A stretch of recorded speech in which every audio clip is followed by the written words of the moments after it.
After deciding maybe to go to the NFL, Cam Ward switches gears and decides to go to Miami. What did Mario Cristobal say to this young man? Let's also talk about the ACC coaches that are staying put, thanks to Coach Saban, and maybe, a nice little deal in the end. We'll also have some ACC hoops for you. It's a jam-packed show. You don't want to miss any of it.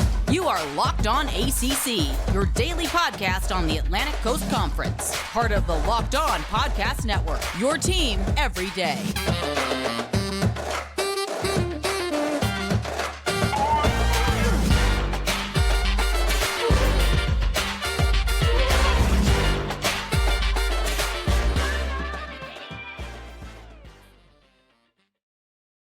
What's going on, everybody? Welcome to today's edition of Locked On ACC. I'm your host, Candace Cooper, joined by Kenton Gibbs of Locked On Wolfpack.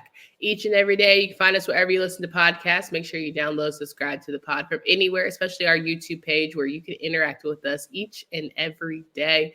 We love it when you guys talk to us because we like to talk back. So here's the scoop for today. We've got a little bit of football action. We've got a little bit of hoops to talk through, but more importantly, we have to talk about our friends at FanDuel. Today's episode is brought to you by FanDuel. Make every moment more. Right now, new customers get $150 in bonus bets guaranteed when you place a $5 bet. Visit FanDuel.com/lockedon to get started. All right, Cam Ward going to Miami. Benita Ami. Okay. How are you feeling about this news? I feel like this is a win for everybody, all parties involved. I mean, Cam Ward was getting draft projections that were anywhere from at absolute highest that I saw, late third all the way through potentially sixth round, right? Mm-hmm. So him coming back is a win for him. I specifically talked about on one of the episodes I did solo about how him going to the NFL didn't make much sense from the standpoint of, number one, this is a really good class in terms of the top quarterbacks. Number two, with all due respect, he hadn't had the type of success and the type of film out there that says like, hey, this guy's ready to be your starter on day one. He doesn't need to go in any different type of offense. He doesn't need to go into studying anything in terms of, let's say, the Andre Ward situation of, hey, he's really, really good at doing this thing, but we're not sure if he can do the NFL thing. We're not sure if he can read defenses at an NFL level type deal. He just wasn't there. And so to have him in that, in the draft, it did make sense for him. And then from Miami's standpoint, who's your quarterback, right? I think highly of Ja'Carri Brown. I think that he's good. I don't think that he is solid enough to where I'm like, if you have him in your quarterback room, you're set. You don't need nobody else. You might need somebody just in case he gets injured, but you're set for the most part. So them picking up Cam Ward, that's a big deal. It's a win for all parties involved because, again, he stands to make more money just by being in a different quarterback draft class where you don't have a Caleb Williams that is supernaturally darn near talented at, kind of extending plays and making, chicken salad out of chicken scratch. And you don't have a Drake May that literally every single measurable, everything about the boy is like, he was created in a lab to play quarterback in today's game. You don't have that type of guy. You don't have a Michael Penix. You don't have a Jaden Daniels, a Heisman winner in next year's draft. You just don't. And so with that being said, it's a win for him in his draft stock. It's a win for Miami getting a player of this caliber. And honestly, it's a win for the ACC in that you're going to have a more exciting guy here. I feel the same way about this that I felt when De'Aaron King decided to go to Miami. And I think that De'Aaron King was a really, really good player for Miami at times. I think his ceiling was absolutely incredible. When he was hot as fish grease. He was absolutely torching guys out there. So I think this is a win for everybody.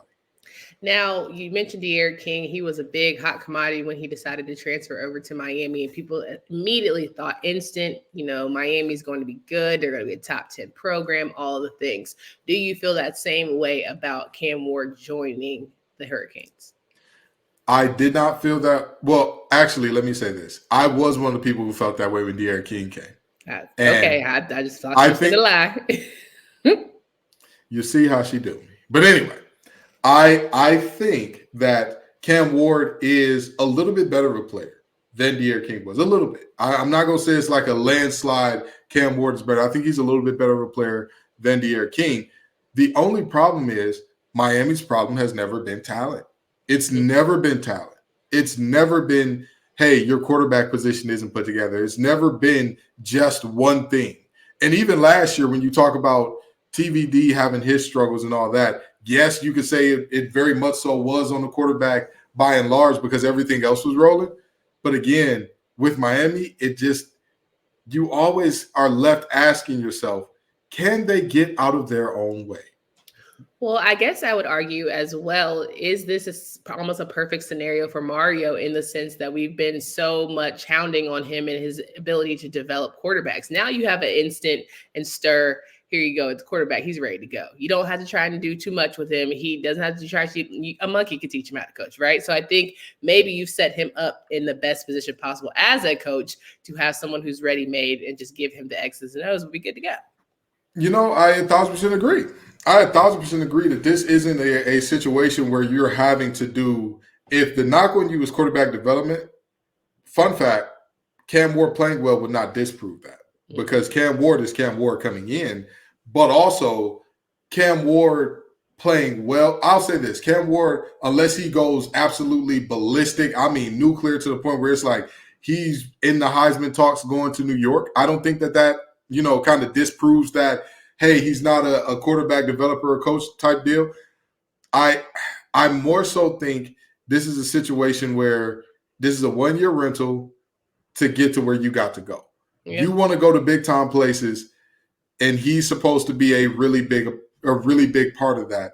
And that's what this is. That's what this is more so than I'm going to prove that I can develop quarterbacks through this young man. Because with all due respect, if that was the case, you would have went in the portal and got somebody who was younger, or they would have offered somebody to be the starter at a much earlier point in the process than they were handing out quarterback offers and recruiting, which, they're not there right now. So I don't really think that this disproves that per se. Cam Ward to Miami, DJU coming to Florida State. Mm-hmm. You can't ask for a better recipe of who's going to be dogged or who's going to be the hero after this season, right? Because Florida State, they now have a quarterback that if he can stay healthy, get through the season, man, oh man, they are going to be a pretty good team. Miami, if you have a guy who can kind of get in there and make lightning in a bottle, kind of have like a Brady Manic effect where you're just really good, wow, Miami, the ceiling is the roof, right? I'm excited about it. If I ever find a woman who loves me and brings me up the way you do with Brady Manic, I'm giving somebody my last name. But no, in all seriousness, I absolutely get where you're coming from.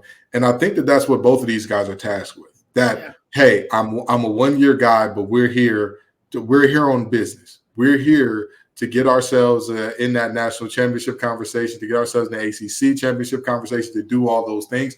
That's the feel of both of these guys. And I'll tell you what, there is a world where this looks great for everybody. There's also a world where this looks bad for everybody. And the reality is, if neither of these teams ends up in the ACC championship game next year, both of them are going to have to look in the mirror and ask some tough questions. Both of them are going to have to look in the mirror and ask some very tough questions after the way the tizzy that Florida State fans threw, and rightfully so, about a lot of things from the selection process to the CFP selection process to the revenue situation in the ACC to the lawsuit to get them out of the ACC, the way that Miami fans trolled FSU fans, the way that Miami fans have reacted to the news of Cam Ward coming to Miami and all that.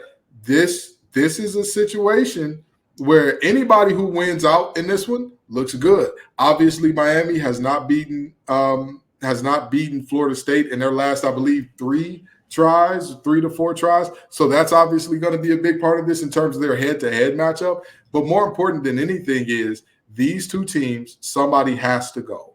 Somebody has to go for this to be a success, because even with all the Florida State loss, if they feel like we're the class of the conference and we are head and shoulders above everybody else, you need to show up. And Miami, for all the talk that's going down about what y'all are and are not, whether or not you can and cannot get it done, whether or not Mario is the guy, if you can't get it done with a ready-made quarterback like Cam Ward and your head coach has quarterback development questions and everybody's saying, hey, you need a transfer, because if you get a guy that's yours from day one, he's going to be the same player leaving your program at 22 that he was when he came in at 18. That's going to be a scary situation. Man, I'm having UNC flashbacks. All right, let's talk about our friends at FanDuel. Here we go.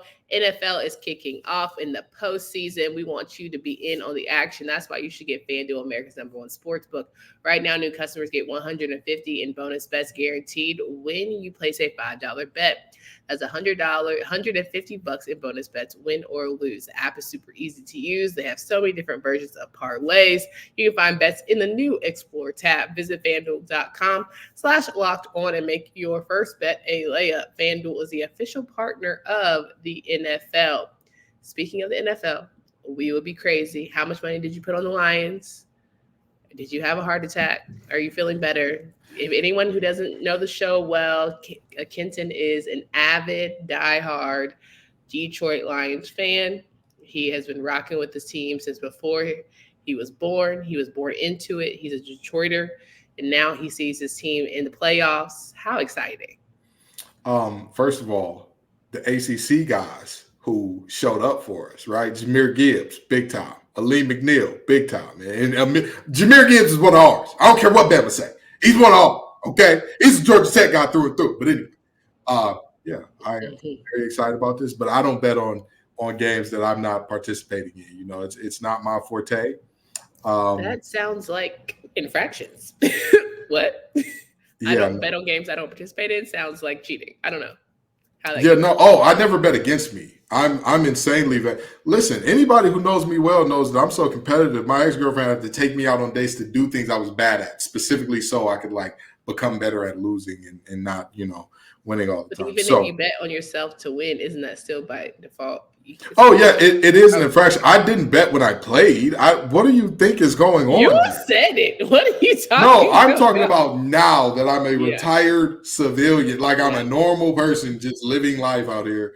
I don't bet on things that I can't directly control. Like I'll bet you if we're playing like a game of Madden or whatever the case may be or something like that. But I don't do too much betting on folks that, they dig is gonna go on just fine. That ain't my thing. But to the people who do it, hey, keep on rocking. Keep on rocking. I saw somebody with a parlay cooked up something vicious, and they hit like a 8-legger on that game. And, hey, keep on rocking. People making their money, baby. It's just not for me. An 8-legger is crazy. How do you feel about the Lions being in the playoffs? Oh, I feel extremely excited about it, especially winning the game. Listen, I watched the game at some friend's house, and I said, if I was to leave here right now and the semi-truck was to come get me, I could go a happy man. I could go a happy man. Well, with that being said, because again, they never played a home playoff game in my lifetime. They've never won a playoff game in my lifetime. I'm bald now, and they just won one. They had a home game, won it, and now we got another home game against either the Eagles or the Bucks. Depending on who wins today. But that's neither here nor there.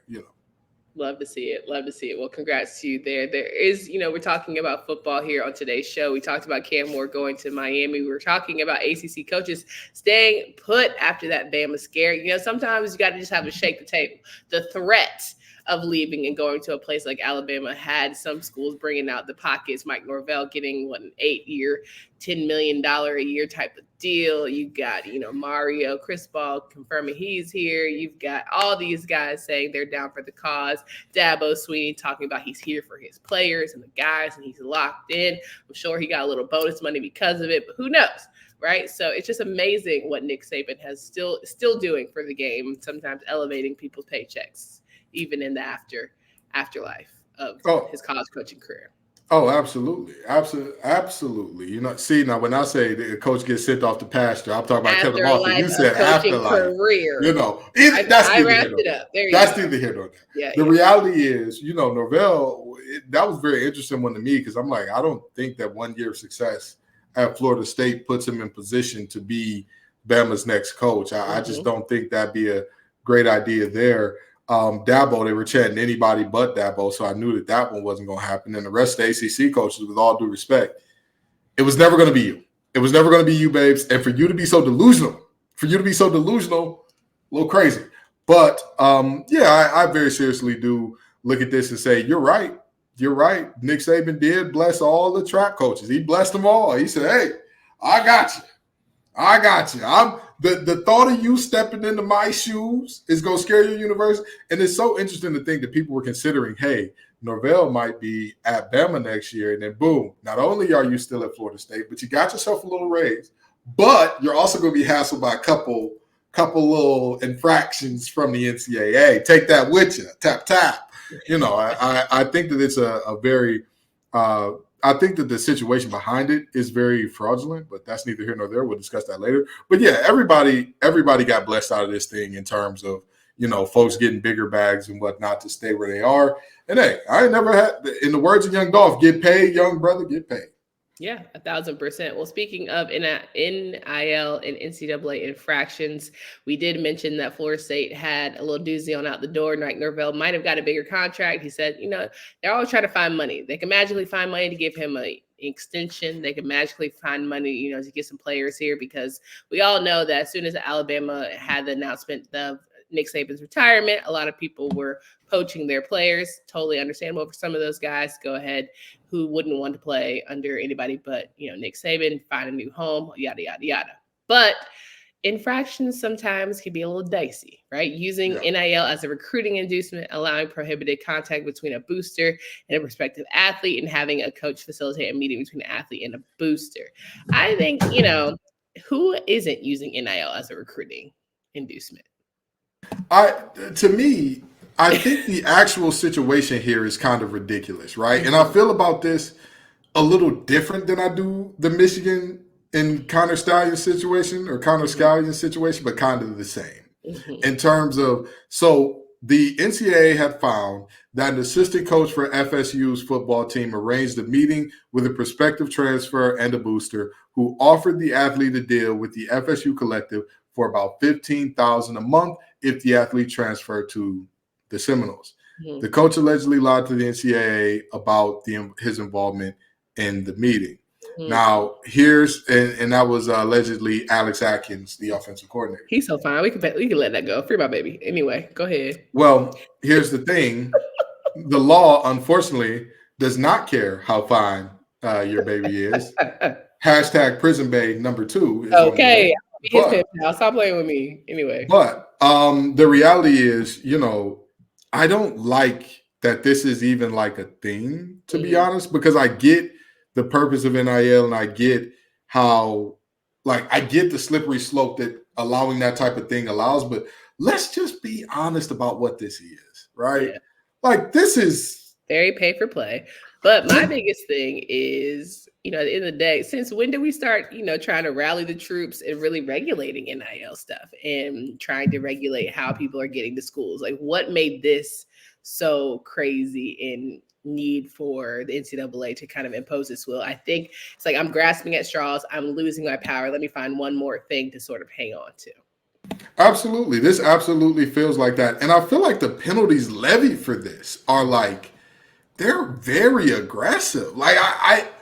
And again, I don't understand the thought of, hey, you all need to lose scholarships, 2 years of probation, scholarship reduction by 5% over the next 2 academic years, a reduction by 7 in official recruiting visits for 2023, 2024, a prohibition on recruiting communication for 6 weeks over the next 2 weeks, or over the next 2 academic years, including January 12th through the 18th, a prohibition on communication with athletes in the transfer portal from April 15th to 21st, a reduction by 18 evaluation days this spring, a financial penalty of 1% of the athletic department's budget. I just feel like that's so excessive for what was done. You got a lot of time on your hands, and who's regulating all that? That's what I want to know. What NCAA cop is regulating all that? Who's all right, you're on the clock. I saw you send a text on January 1. Who is doing that? And the worst part about all this, they didn't get the recruit. Wait a minute. A recruit that you didn't even get cost you all this? Yeah. In the words of Cat Williams, you gots to be more careful. Because that is insane. That one there truly hurts. That hurts your pocket, your wallet, your eyeballs. It makes you lose sleep at night. If you're gonna go through all that, you better get it. Yeah, but when I played for Coach Doran, he used to have this thing called Thank You. It used to be like a segment during some of our meetings, basically called Thank Yous, right? And what it would be was, if a player from another school or a coach from another school did something that was really outrageous, got a big penalty against the team, Coach Doran would say, "Thank you, such and so, for showing us that you can't do da-da-da-da-da. Thank you, such and so, for showing us that this will get you kicked off the team every time." So all of the other institutions in the ACC need to look at this moment and say, "Thank you, Coach Atkins. Not only are you a beautiful man, but you've also shown us what not to do if we don't have the ability to pay all of these, to pay all of this, to take this reduction in scholarships, to handle all these things." So rest of the ACC, be advised, what happened here is not okay. And if it does happen, I mean, hey, you apparently weren't listening during Locked On ACC's Thank You segment. Whoop, there it is. I know we come to sports to escape from some of the crazy realities of life, but can we just talk for a minute about preparing for life? According to the FDA, pharmacies are running out of antibiotics like amoxicillin right in the middle of worst flu season in over a decade. That is scary. Can't imagine a more helpless feeling than if you or someone you love are being kept from a life-saving medication that they need. Thankfully, we'll be okay because of Jase Medical. The Jase case is a pack of 5 different antibiotics to treat a long list of bacterial illnesses, including UTIs, respiratory infections, sinusitis, skin infections, and among others. This stuff can happen to any of us. Visit jasemedical.com and complete your physician encounter. It will be reviewed by a board-certified physician, and your medications will be dispensed by a licensed pharmacy at a fraction of the regular cost. It's never been more important to be prepared than today. Go to jasemedical.com and use offer code LOCKEDON to get $20 off your order. So wrapping up the show here with some hoops action. We talked plenty about football, but of course we are in the thick of basketball season. We're going to open a new segment this week. We're going to talk about hot hands, talk about the good, the bad, and the ugly that's coming out of the ACC. Talk about guys who are ice cold, maybe some young ladies who are ice cold, people who need to turn things around. And, there's still plenty of time, but we're in the thick of conference play. But of course, some to just highlight that we saw over the weekend, North Carolina picking up the largest victory that they've ever had against Syracuse in their time together in the ACC. They're looking pretty good. Of all the top, 15 programs that got beat this weekend, North Carolina and UConn were the only 2 left standing. I say that's pretty darn good for the Heels. Yeah, for sure. And you talk about hot hands. I mean, you've got to talk about the ACC's leading scorer in RJ Davis, who, regardless of how much you want to say, hey, my team did a good job on him, but did you come away with a win? And did he come away with his signature 20 or more? Oh, okay. Well, then it looks like you didn't do that great of a job on him.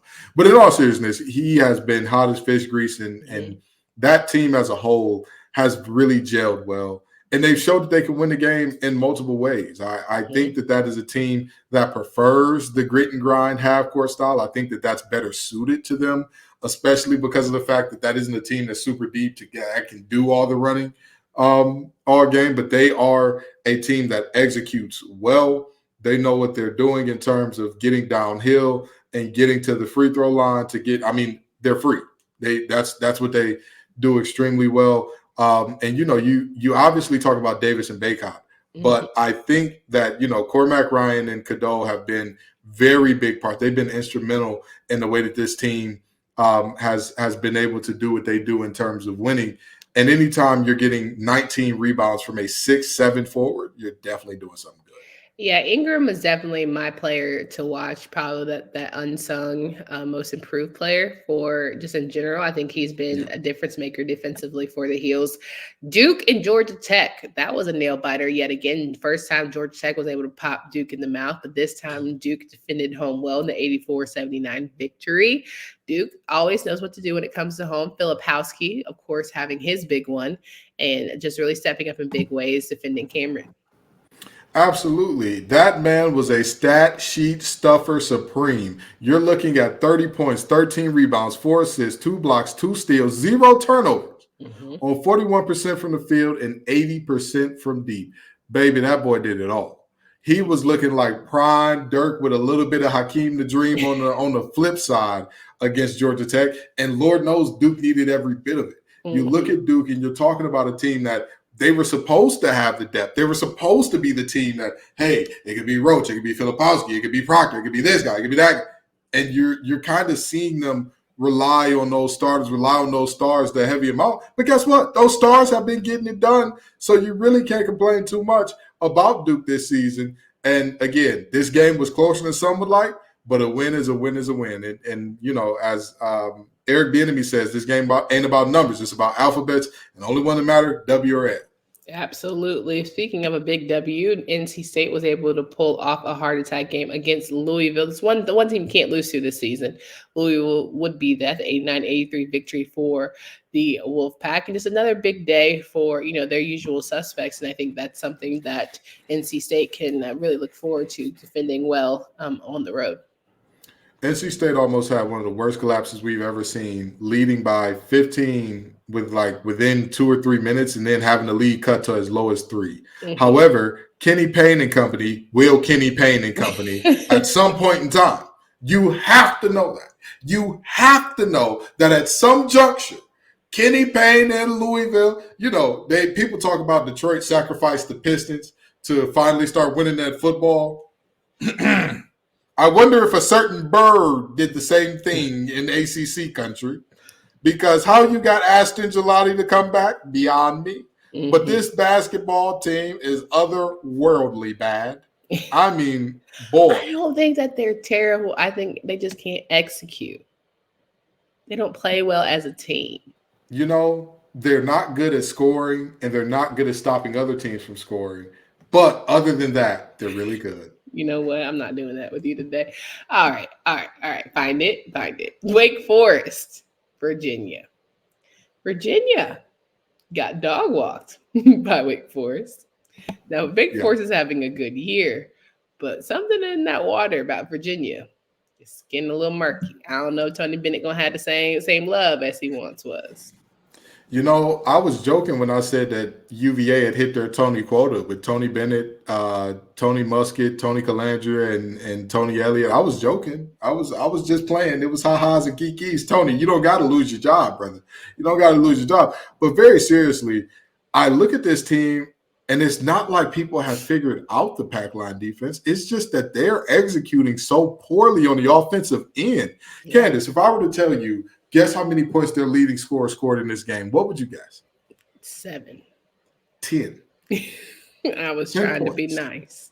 10 points. Mm-hmm. Your leading scorer scoring 10 points in a Division I men's basketball game? Brother, you have 2 20-minute halves. What are we doing? Not playing, not hooping. That's what we're not doing. And I hate to bring this up, but for as sad as Kihei Clark's last play was as a Cavalier, you cannot say that his impact on this offense has not been extremely tangible based on what we're seeing now. They do not have playmakers. It looks like they lack passion and vision offensively. Defensively, they still get after it at times, but it's not as consistent because offensively, they can't piss a drop. And that is what's going to kill this team. That's why this team is struggling. So, but credit to Wake Forest because they've been balling this year. Mm-hmm. You go into Winston-Salem, it's no easy out, and it never has been, but Coach Forbes really has those boys playing some really good ball at this point in time. Absolutely. Notre Dame picking up another L, but it was to a Florida State team that seems to have a hot hand right now. They're doing really well in conference play, surprisingly enough. Hamilton and the boys, are they back? I don't want to go that far, but what I will say is this. I think I lost you. I don't know what happened to your mic. Say what? There we go. Mm-hmm. What I was saying was Hamilton and the boys are back in terms of how they win, right? Okay. So we know Florida State not to be a team of, hey, 1 or 2 guys carries the load. It's everybody. Yeah. Everybody comes along. We're going to play really good defense. We're going to have a ridiculously tall team. We're going to have a bunch of players that you look at and you're like, where's the little guy on the court? Big bench boys, yeah. Yeah, there isn't one. Exactly. And that's how they won this game. I'm not ready to say Ham and the boys are back, but they are back to playing Florida State basketball and not depending on just one player. Clemson beat Boston College. Boston College having that one of those lackluster years, I fear. Yeah. And Miami beat Virginia Tech. So Miami getting back on the horse after falling off a little bit there, 75-71. Another good win for that program as they march along. It's not easy winning in the ACC. It's just not. You got to earn every one. Absolutely. And can somebody we enter a free him territory. I don't want to say it, but I gotta say it. Who are we freeing? Sean Padula. Brother can ball. He can put it in. He can fill it up. If I'm scoring 33 points, I'm tired, Grandpa. Help me. But that's too dang bad. Because that's what the rest of Virginia Tech is telling him. Help that young man out. Somebody else. Come to the party. I promise you, it is legal for y'all to score the ball as well. No. I promise you, nobody is going to be upset if you decide to do something with it. And to see the situation that you're looking at in terms of the rest of that Virginia Tech team, again, Sean Purdue, and I know how you feel about calling our melanin deficient folks brother, but that brother can get it done. All right. All over the court. Okay? We knew he could shoot. We knew he could dribble a little bit. We knew he could create off the dribble a little bit. But it was always the finishing at the rim where you're like, press up on him, make him finish, you'll be fine. This year, that boy is getting real creative around the dish and making sure that they drop. And I'm help him out there in Blacksburg. Help the man. Whoop, there it is. We've got more to cover in the hoop side of things. Got to go over some really good women's action as we saw that go down on Sunday. But we'll have that for you as we talk through that on Tuesday and get you prepared for the week that is more ACC hoops. And you don't want to miss it. You never know what's going down in the football world, but we'll keep you all covered for that. Make sure you stay locked in on our YouTube page. You can always listen to wherever you listen to podcasts or Candace Cooper and Kenton Gibbs. Until next time. Happy Founders Day today, Case. Ski week.